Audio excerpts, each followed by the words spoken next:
Hello everyone, welcome to YouTube channel of Genius Public Inter College. In the previous class we were discussing laws of exponents. एक law discuss भी किया था, उसी को continue करते हैं आज. We'll discuss all the laws.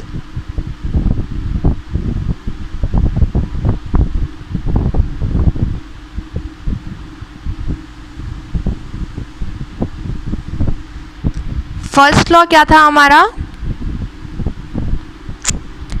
a to the power m into a to the power n is equals to a to the power m plus n. It states that if we have the same base but either different or same powers can be different or else it can be same. We have the same base with different or same powers and they are multiplied together. Then we have to add up the powers. तो हमें क्या करना होता था? Powers को add कर देना होता था. इसका एग्जाम्पल भी देख लिया था हमने, so I am not going to explain it again. If you want to see you can check out the video. Law second says that a to the power m divided by a to the power n is equals to a to the power m minus n. Second law says that if we have the same base, see here we have the same base a and either different or same powers, चाहे different power हो या भी same power हो, and they are divided by each other, ये divide हो रहे हैं, एक दूसरे को divide कर रहे हैं. In such a case the powers get subtracted. power क्या हो जाती है? subtract हो जाती है. So here if the exponential form is given in this format then you can subtract the powers. तो ऐसे केस में आप क्या कर सकते हो? पावर्स को subtract कर सकते हो. एग्जाम्पल देखेंगे. if suppose that it is given as 2 to the power 4 divided by 2 to the power 2, ऐसा कुछ दिया हुआ है. 2 to the power 4 divided by 2 to the power 2. 2 to the power 4 generally अगर सॉल्व करोगे तो आपके माइंड में क्या स्ट्राइक करेगा? 2 to the power 4 means you have to multiply 2 for 4 times and 2 to the power 2 means you have to multiply 2 for 2 times. 2 ones are 2, 2 ones are 2, again here 2 ones are 2, 2 ones are 2. We are left with 4 in the numerator and 1 in the denominator. Answer आ गया. But ये तो कैसे आया? अपना general method use करके. Now we will make use of this law. देखते हैं कैसे होगा. Another method to solve this thing. It was given as 2 to the power 4 divided by 2 to the power 2. Law says that if we have the same base and either different or same powers and they are divided, then we have to subtract the powers. So here we can say that 2 to the power 4 minus 2 powers क्या हो जाएंगी? subtract हो जाएंगी. We are left with 2 to the power 4 minus 2 is 2, that is equals to 4.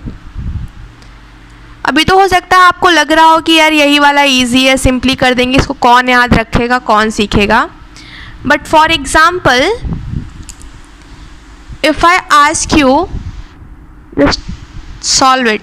2 to the power 51 divided by 2 to the power 49. अब क्या करोगे? इसको 51 times लिखोगे, इसको 49 टाइम्स लिखोगे, फिर कैंसल आउट करोगे, फिर बताओगे.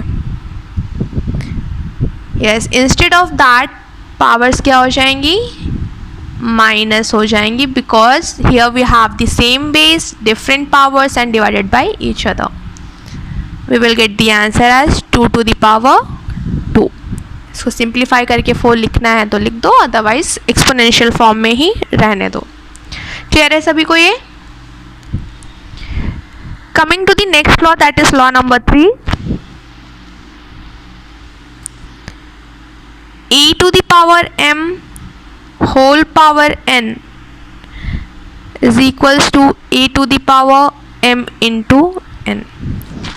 अगर ऐसा कुछ दिया हुआ है एक एक्सपोनेंशियल फॉर्म दिया हुआ that is a to the power n और इसका होल पावर कितना इस एक्सपोनेंशियल फॉर्म का n है. In such cases we multiply the powers together. हम क्या करते हैं, एक साथ पावर्स को मल्टीप्लाई कर देते हैं. एग्जाम्पल्स देखते हैं इसके. 2 to the power 2 whole power 3. It is in the form of e to the power m whole power n. Generally solve करेंगे तो कैसे करेंगे, you can multiply 2 times because here it is written as 2 to the power 2. Still we are left with whole power 3. This will become 4 to the power 3. ऐसा ही simplify करोगे. But अगर मुझे directly करना है तो यूजिंग द लॉ, यहाँ पर तो स्मॉल वैल्यू थी इसलिए आपने इसको 2 टाइम्स मल्टीप्लाई कर लिया, फिर यहाँ पे 4 आया, 4 टू द पावर 3 लिख दिया. बट मुझे इसका यूज़ करके करेंगे तो कैसे करेंगे. The question was like 2 to the power 2 whole power 3. It is in the form of e to the power m whole power n. So we have to multiply the powers. Directly multiply it. 2 to the power 6. If you will write it in the numeral form, इसको directly numbers के form में लिखोगे exponential form से हटा करके, you will get the same answer from the both. दोनों से आपको क्या होगा, रिजल्ट क्या मिलेगा, सेम मिलेगा. इसको ट्राई कर लेना मल्टीप्लाई करके. If suppose I ask you what is 2 to the power 17 whole power 3, simplified. Now what will you do, will you multiply 2 for the 17 times and after that you will find the cube of it, ऐसा ही करोगे. yes, तो क्या करेंगे, directly will make the use of law और इसको कर देंगे हम लोग multiply. Will get the answer as 2 to the power 51. Direct हमें मिल जाएगा यहाँ से अपना आंसर.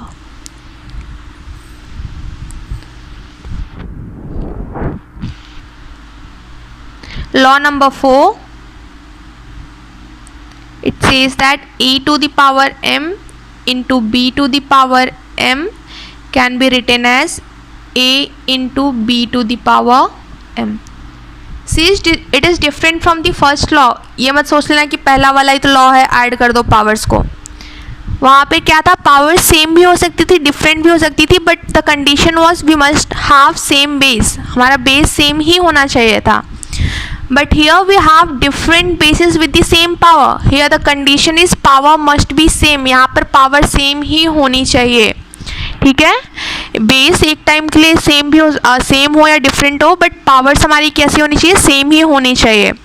सो हम यहाँ पे क्या करेंगे, इनको नंबर्स को डायरेक्टली मल्टीप्लाई करके होल पावर जो भी कॉमन पावर है वो लिख देंगे. एग्जाम्पल देखते हैं. If it is written as 2 to the power 2 into 3 to the power 2, general हमारे माइंड में क्या आएगा, multiply 2 for 2 times and multiply 3 for 3 times. Multiply कर दो, जो आंसर आएगा उसको लिख दो. बट अगर हम अपना लॉ यूज़ करें तो लॉ क्या कहता है, if we have different basis with same power and multiply together. अगर हमारे पास डिफरेंट बेसिस है, पावर सेम है और ये मल्टीप्लाई हो रहे हैं, तो हमें क्या करना है, we have to multiply all the numbers together और जो कॉमन पावर है वो लिख देनी है. This is 6 square equals to 36. Same ही आंसर आ रहा है. यहाँ पर तो मैंने छोटे पावर्स लिए हैं एग्जाम्पल के लिए. If suppose here you have 150, तो क्या करोगे, इसको 150 टाइम्स लिख के मल्टीप्लाई करते रहोगे. No, right. So you have to make use of the laws. Now fifth law is same as the fourth one, बस यहाँ पर डिवीज़न है, वहाँ पे मल्टीप्लिकेशन था, और ऐसा मैंने स्टार्टिंग में भी आपको एक पढ़ा रखा था. If it is written as a to the power m upon b to the power n, then we can write it as a upon b whole power m. बस वहाँ पर मल्टीप्लाई था, यहाँ पर डिवीज़न है. इसका एग्जाम्पल देख लेते हैं, एक सिंपल सा. वही मल्टीप्लिकेशन वाला एग्जाम्पल रिपीट करते हैं. If it is in the form of 2 to the power 2 upon 3 to the power 2, then we can write it as 2 upon 3 whole power 2। इसको हम सिंप्लीफाई करके इस फॉर्मेट में लिख सकते हैं। Coming to your law number 6, and this is very important and you get confuse in this, और हमेशा गलत करते हो। Anything to the power 0 is always equals to 1। किसी भी चीज़ की पावर, अगर किसी भी नंबर की पावर 0 है, that is always equals to 1। अब ऐसा क्यों होता है, 1 की इक्वल क्यों होता है? आप कहोगे ma'am 2 to the power 0 is equals to 0 होता है। अभी 1 क्यों होता है, 1 कहाँ से आ गया? एक एग्जाम्पल देख लेते हैं एक टाइम के लिए। अगर ऐसा कुछ है हमारे पास 2 to the power 4 divided by 2 to the power 4, तो इसको आप कैसे सॉल्व करोगे? You will write 2 4 times, 2 into 2 into 2 and into 2। Again in the denominator it is written as 2 to the power 4. You will multiply 2 for the 4 times. 2 ones are 2, 2 ones are 2, 2 ones are 2, 2 ones are 2, 2 ones are 2, 2 ones are 2. In the same way, all will get cancelled. What we are left with? 1 in the numerator and 1 in the denominator, that is equals to 1. ऐसा ही है। Now here we'll solve it using our second law, that was a to the power m divided by a to the power n. I mentioned over there, second law में मैंने mention किया था, ये powers same भी हो सकती हैं, different भी हो सकती हैं, that's not an issue.